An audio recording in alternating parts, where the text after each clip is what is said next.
agradeço a presença de todos que estão aqui, te agradeço também por ter aceitado o GDT. E, para quem não conhece, o GDT é um grupo de tributários que existe há mais de 15 anos, com o objetivo único de promover o conhecimento de matéria tributária.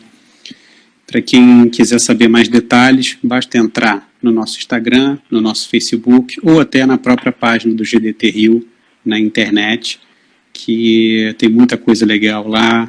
É o grupo responsável por livros, congressos, inúmeras palestras, não só pelo Rio de Janeiro, na cidade do Rio de Janeiro, mas pelo estado do Rio de Janeiro, de uma forma geral.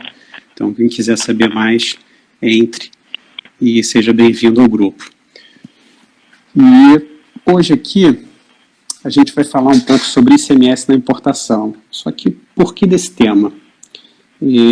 Porque recentemente o STF julgou a matéria por intermédio do tema 520 na sistemática da repercussão geral, no qual ficou definido que o sujeito passivo, o sujeito ativo da obrigação tributária de ICMS incidente sobre mercadoria importada é o Estado-membro, no qual está domiciliado ou estabelecido o destinatário legal da operação que deu causa à circulação da mercadoria com a transferência de domínio. O que é isso? O que significa esse termo técnico aqui que eu falei para vocês agora? É o que a gente vai tentar definir nesse bate-papo de hoje. Para quem não sabe, o Felipe é um auditor fiscal aqui do estado do Rio de Janeiro, trabalha com comércio exterior, tem uma vasta experiência nesse segmento e eu espero que ele possa contribuir muito aqui para a gente hoje em relação a essa matéria.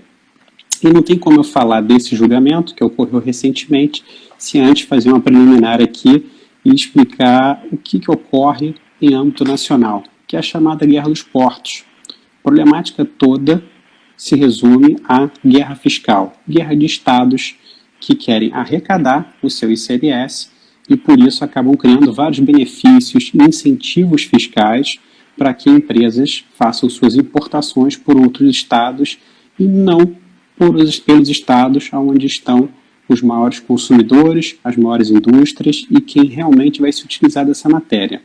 Logicamente que o estado que perde a arrecadação acaba tendo que fazer algo nesse sentido.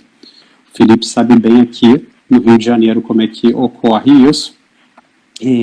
Eu sei que ele não vai poder falar em nome do estado, obviamente, ele está dando sempre a opinião dele pessoal, mas a experiência dele, como eu falei há pouco, é muito vasta nessa área de comércio exterior, então ele vai poder contribuir bastante no assunto aqui hoje. E esse julgamento tratou especificamente de 3 casos de importação. Então, antes até de eu te passar a palavra, Felipe, só vou fazer um resumo aqui para quem está assistindo a gente, talvez não saiba desses 3 principais tipos de importação, mas eu vou falar de forma bem sucinta, você fica à vontade para depois estender o assunto e falar de forma mais complexa até, tá? Seriam eles a importação por encomenda, a importação por conta e ordem e a importação própria. Esse julgado focou nesses 3 tipos de importação. E até para quem está assistindo a gente, eu acho que é de suma importância e queira trabalhar nessa área de comércio exterior, uma leitura da Instrução Normativa 1861 da Receita Federal do Brasil, que esclarece um pouco melhor sobre esses tipos de importação. Mas o que eu queria te perguntar você pode falar um pouco aí para a gente das regras gerais de ICMS na importação e até sobre esses 3 tipos de importação que eu abordei de forma sucinta e que no julgado também foram abordados? Sim, bom, boa noite a todos. Já estou vendo aqui que tem alguns auditores fiscais ao vivo assistindo a gente, agradeço. Tá? Como foi colocado pelo Diogo, eu estou aqui falando em meu nome.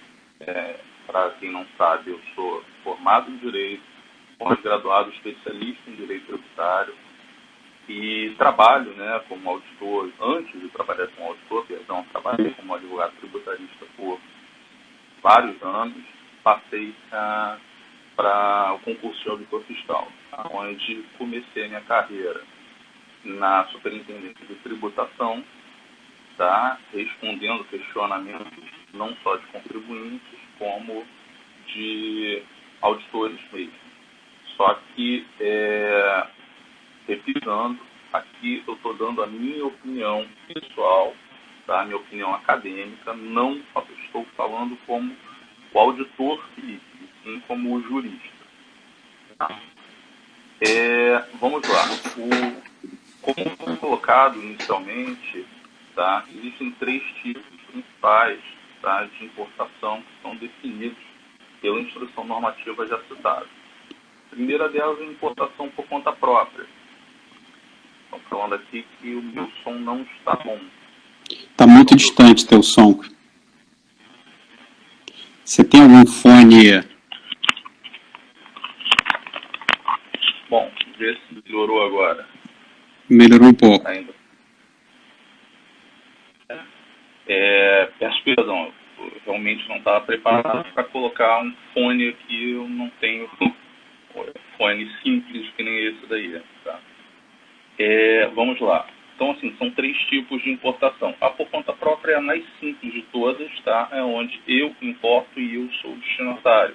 Eu não utilizo ninguém para poder me auxiliar nessa importação, tá? Então, na importação por conta própria, existe um questionamento, tá? Acerca de utilizar outros estabelecimentos. Isso eu vou adentrar quando for falar das regras gerais do ICMS. A importação por conta e ordem, ao meu ver, é como se fosse uma importação por conta própria. Por quê? Eu, como importador, eu basicamente contrato uma trading para me auxiliar. É um contrato de prestação de serviço, onde eu contrato, como eu falei, uma empresa especializada em comércio exterior para fazer os trâmites legais, tá? Em meu nome. Então, sou eu, como importador, que vou fazer o contrato, vou assinar o contrato, sou eu que vou pagar, vai ser tudo em meu nome. A trading apenas vai servir como se fosse um mandatário, tá? E a terceira e último tipo principal é a importação por encomenda. A importação por encomenda, que o Supremo entendeu importação por conta e ordem por encomenda, se eu não me engano, eu pego e faço como se eu estivesse comprando de alguém para entrega futura. Vou dar o exemplo aqui. Eu contrato você, Diogo, para me vender uma quantidade X de mercadorias. E você, Diogo, vai comprar fora do Brasil essas mercadorias já com esse contrato vinculando nós dois. Ou seja, você já vai fazer a aquisição no exterior tendo essas mercadorias já um destino certo, tá? Firmado por contrato. Basicamente, falando por alto, né? São esses os 3 tipos. Você quer colocar alguma coisa, Diogo? Sim, só fazer um comentário aqui, porque o número de pessoas mais do que dobrou, a gente chegou aqui a 45 pessoas, contextualizar, a gente está falando aqui, para quem entrou há pouco, do ICMS na importação, tá?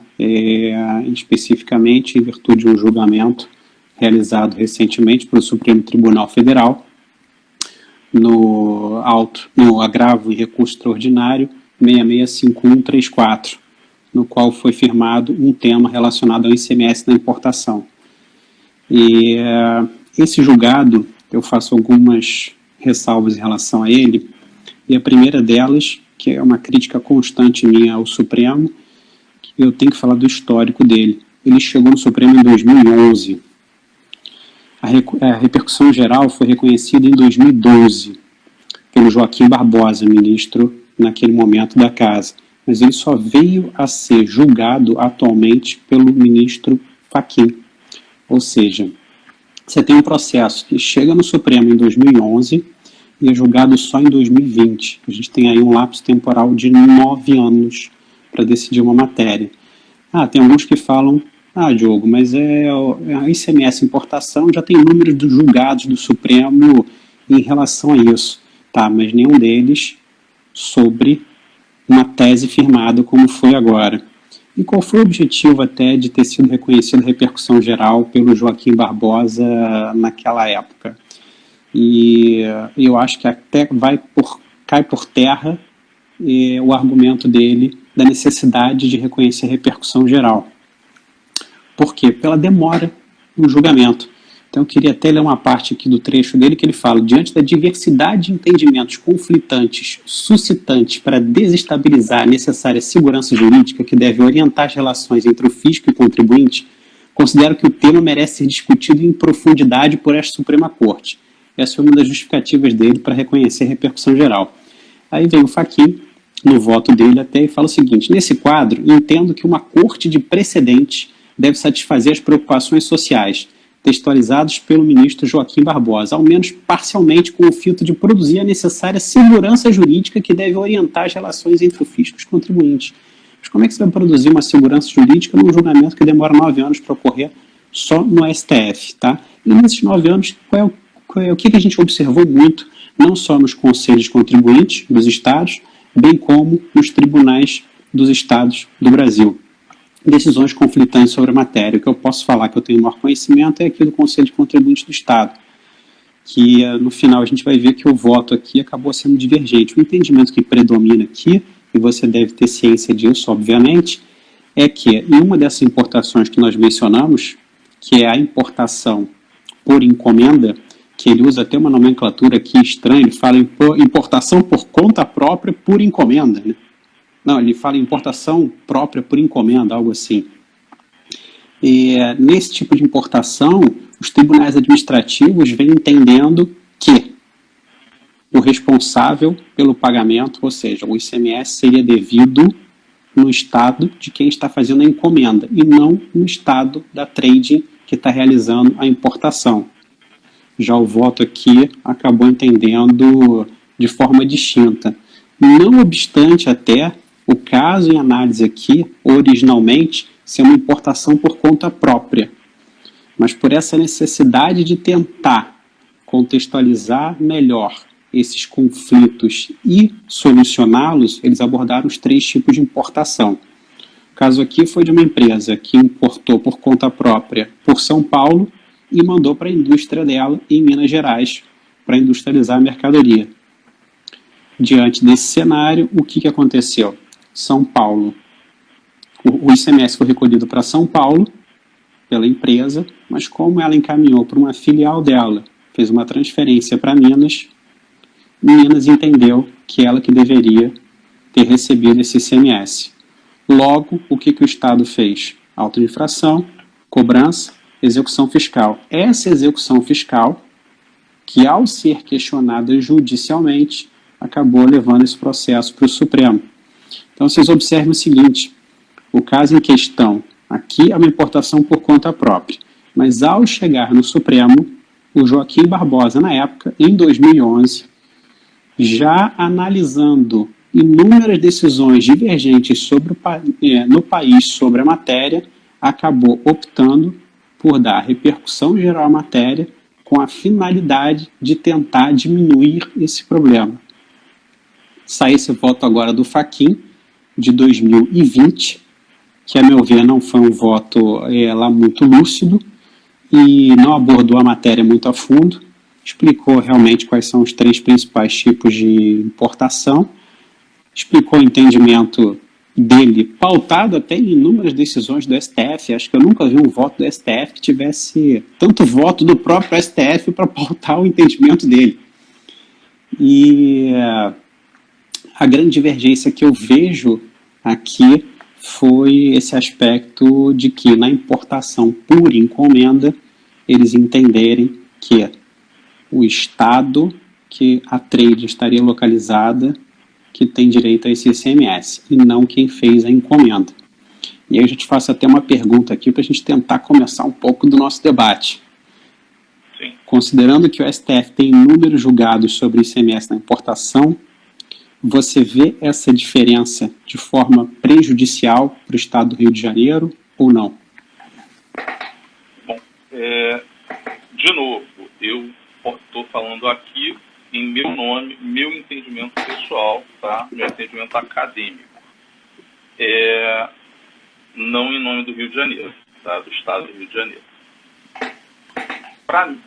Antes de eu responder a sua pergunta, tem um outro ponto que eu achei muito importante dessa decisão, que foi definir com repercussão geral, tá? todas as outras, as outras duas importações, tá? Não só a que foi objeto, que já estava, embora já tinha um entendimento pacífico no Supremo, não tinha sido objeto de repercussão geral, tá? Como também definir a importação por conta e ordem e definir de uma forma final, né, a importação por encomenda. Tá? Por que eu estou colocando isso? Existiam, pela Guerra dos Portos, uma briga entre os estados. Vou dar um exemplo aqui. Exemplo do próprio processo onde a empresa importou para São Paulo, da mercadoria foi para a própria indústria dela mesma, outro estabelecimento dela, para Minas Gerais, para industrializar, para voltar para São Paulo, para fazer revenda de acordo com o que está no processo, tá? De qualquer forma ele seria autuado. Se ele pagasse para Minas, São Paulo iria autuar. Se ele pagasse para São Paulo, Minas iria autuar. Então, definindo de forma clara isso daí, gera uma segurança jurídica aos contribuintes. Tá? Então, é um ponto positivo. Em relação à importação por conta e ordem e importação por encomenda, a importação por conta própria, por conta e ordem e a por conta própria, isso já é próximo, muito próximo do entendimento da Secretaria de Fazenda, né? Como a Secretaria de Fazenda vem julgando. Tá? Volto a dizer, não estou falando em nome da Secretaria. Estou fazendo análise dos julgamentos administrativos. A por encomenda realmente é diametralmente oposto ao entendimento da Secretaria, do Conselho de Contribuintes da Secretaria de Fazenda. Então, assim, para mim foi muito importante finalmente definir as regras para que não haja maior esse prejuízo ao contribuinte, gerando uma segurança maior para ele. Tá? Posso te interromper para fazer uma pergunta? Claro. Considerando até inúmeros casos que você analisa no dia a dia, e você pode afirmar que agora, ou até no passado, já havia um grande número de simulações feitas por empresas no sentido de tentar caracterizar uma importação por conta e ordem como se fosse uma importação por encomenda. Isso daí eu não estou nem questionando, isso daí acho que é um fato do dia a dia. E diante desse cenário, o que você considera que seriam características importantes para caracterizar a importação por encomenda? O que poderia ser analisado no contrato, ou quais os pré-requisitos da importação por encomenda para que ela realmente não possa ser até questionada, que ela seja válida? O que consiste a fundo a importação por encomenda para ela conseguir... Como eu coloquei, eu não posso falar sobre ação fiscal, eu não posso falar sobre as atividades da Secretaria, mas falando aqui uma parte do próprio voto, tá, onde é citado a doutrina de Heleno Taveira Torres, tá, é colocado que tem que se tomar cuidado nesse tipo de importação por encomenda, tem que se tomar cuidado para que não tenha, abre aspas, interposição fraudulenta de pessoas. Ou seja, tá, isso abre margem para que você contrate uma empresa fictícia, tá, sem nenhuma lógica comercial, nenhuma lógica no meio, apenas para poder utilizar um benefício fiscal de outro estado. Vou dar um exemplo, tá, um exemplo fictício aqui. Vamos pensar que uma empresa daqui do Rio de Janeiro queira comprar uma mercadoria fora do Brasil e percebeu que o estado, vamos dizer, o estado do Acre tem um benefício fiscal muito interessante para aquela mercadoria. Então ela contrata uma empresa do Acre, uma trading do Acre, ou então até, pega um laranja que seja, tá, para poder fazer importação por encomenda por lá, apenas para poder ter essa redução de ICMS. Tá? Isso daí pode se caracterizar uma deposição fraudulenta. Qual é o requisito de acordo com a instrução normativa? Requisitos basicamente são poucos. A trading tem que fazer em nome próprio a compra, tá? A trading tem que utilizar recursos próprios, ou seja, ela tem que ter capacidade econômica para fazer aquele tipo de aquela aquisição, tá? Até poucos meses atrás, você não era nem permitido o adiantamento de parte relevante da operação. Isso teve uma atualização dessa instrução normativa que, ao meu ver, continua não permitindo, mas existe discussão sobre isso.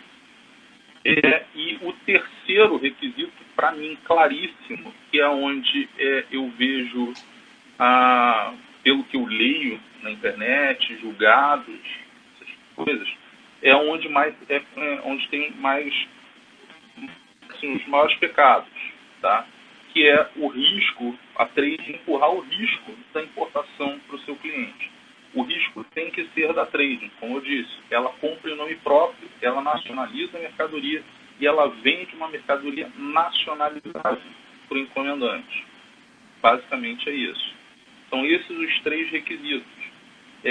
Sendo sincero, tá? Eu raramente vejo uma operação por encomenda que cumpra perfeitamente todos esses requisitos. Então, raríssimas vezes eu consegui ver isso. Entendi, bom. Então fica aí essa análise feita por você, até para os advogados e contadores que estão aqui nos assistindo. O que eu ia comentar é que muitos dos julgamentos que a gente vê do STF, julgamentos não... Diogo, posso só te cortar um minuto? Uma auditora que está aqui fez uma colocação importante que eu esqueci, tá? Que um outro requisito é sobre a negociação do câmbio, tá? O câmbio, ela tem que ser feito pela trading, a negociação do câmbio. Não pode ser feito, o câmbio não pode ser feito pelo encomendante, tá? Então, como eu disse, o pagamento tem que ser feito todo pela trading. Não pode ter nada do pagamento vinculado ao encomendante. Obrigado, auditora Isabelle Cristine, que está aqui e me lembrou. Mas o encomendante, nesse caso, ele pode participar da negociação também? Ou não? Você vê algum problema ou o encomendante chegar a fazer a viagem até junto com a trade para fazer a compra lá, ou isso daí não seria empecilho nenhum? Eu já vi algumas pessoas questionarem isso.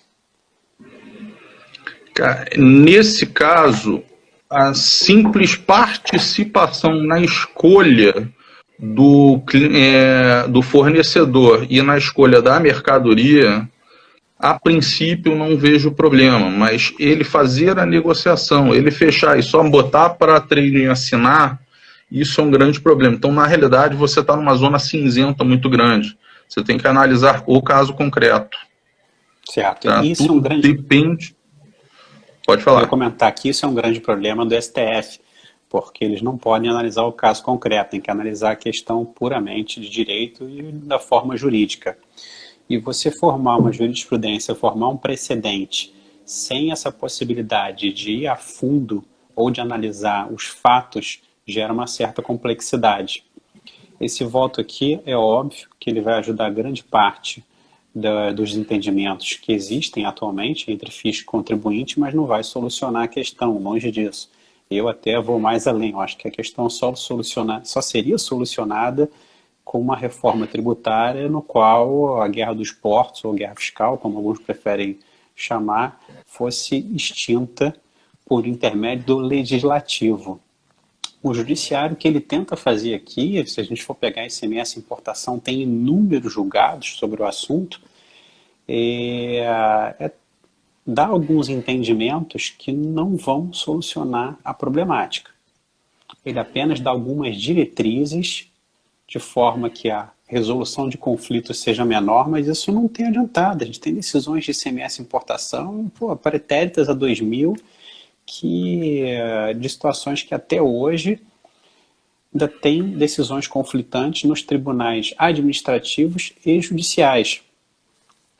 Então essa pelo menos seria a minha opinião, não sei se você concorda que seria muito mais fácil o legislativo resolver o problema da guerra fiscal do que o judiciário ter que ficar julgando a matéria, ainda mais pela impossibilidade do judiciário de analisar questões fáticas. Nesse ponto eu prefiro não opinar, Tá. Nessa questão específica. Tá bom. Mas posso começar, então, a parte do ICMS em si, na importação? Você quer colocar alguma coisa? Eu queria só fazer mais um comentário em relação a esse julgado do STF, antes que você venha se aprofundar aí no ICMS, e a gente possa até debater, como a gente fazia na época de faculdade, tínhamos brilhantes debates lá. E aqui um outro ponto não analisado pelo STF é a questão da responsabilidade tributária. Porque o caso trata, como eu falei inicialmente, de uma execução fiscal do Estado de Minas querendo cobrar o ICMS da empresa que havia feito a importação por São Paulo. Mas não aborda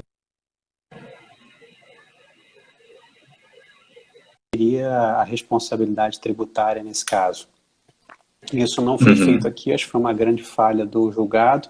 Imagino que esse julgado, como a maioria dos julgados do STF, ainda venham a ser objeto de embargos de declaração e talvez tentem esclarecer esse ponto.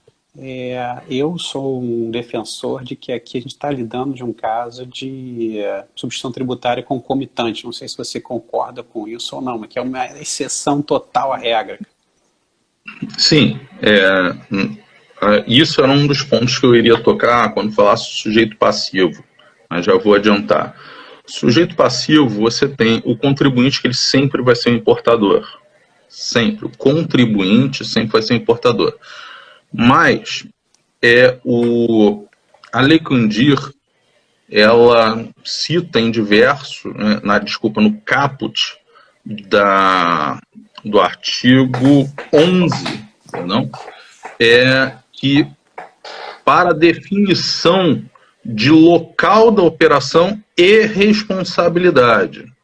Então, quando ele fala isso, dá a entender, e esse é o entendimento, pelo menos que eu vejo nas decisões do Conselho de Contribuinte, já vi decisão do próprio TJ do Rio de Janeiro, falando que a Lei Candir, ela criou um caso de responsabilidade tributária concomitante, ou seja, que não é aquele caso normal que a gente conhece, de substituição tributária para frente, e nem o caso de diferimento, que seria a substituição tributária para trás. Simplesmente no mesmo momento eu só estou tirando a responsabilidade de pagamento do contribuinte e colocando um terceiro, para facilitar a cobrança, porque no caso em questão da próprio julgamento, como é que o Estado de Minas iria fazer uma execução fiscal de ICMS contra uma empresa em São Paulo? Primeiro ponto. Segundo, como é que ela iria fiscalizar essa empresa em São Paulo? Então, assim, você criaria muitos óbices para fazer essa cobrança. Então, tem uma substituição tributária levando o polo passivo para Minas Gerais para facilitar a cobrança pelo Estado de Minas. E realmente isso não foi objeto da ação, não foi sequer citado na ação. Eu procurei, dei uma lida nas peças, pode ser que eu tenha passado batido, mas não vi em nenhum momento sendo questionado este ponto específico, então duvido que tenha um embargo de declaração, porque não houve pré-questionamento, tá? Mas era um ponto que eu acho que seria muito importante ter sido definido, sim. Entendi. Bom, a gente já está aqui com 35 minutos nessa live nossa, eu não queria passar muito, até porque pela nossa experiência, quando já chega nos 50 minutos, muita gente já começa a ir embora e perder a atenção. Então eu queria saber se você tinha mais alguma colocação para fazer. E não. Te agradecer então por ter aceitado o convite de estar aqui hoje, agradecer a presença de todos aqui participantes, espero que a gente tenha esclarecido algumas dúvidas dos que aqui nos assistiram, e a nossa apresentação de forma alguma é esgotar a matéria, Até porque, como eu coloquei, se o Supremo está decidindo isso desde 2000 e até hoje não conseguiu um resultado efetivo que acabe com a problemática, não seremos nós aqui numa live que a gente não pode estourar 1 hora, até porque senão cai, que vamos fazer isso. Então é isso. Obrigado mais uma vez. De nada. Eu agradeço o convite do GDT, agradeço todo mundo que assistiu, agradeço em especial os auditores fiscais que estão aqui, que eu vi, que nos prestigiaram, principalmente a Isabelle, que me ajudou, relembrando um ponto específico. Tá? Muito obrigado e sempre que precisar, estou à disposição. Obrigado a todos. Boa noite. Boa noite.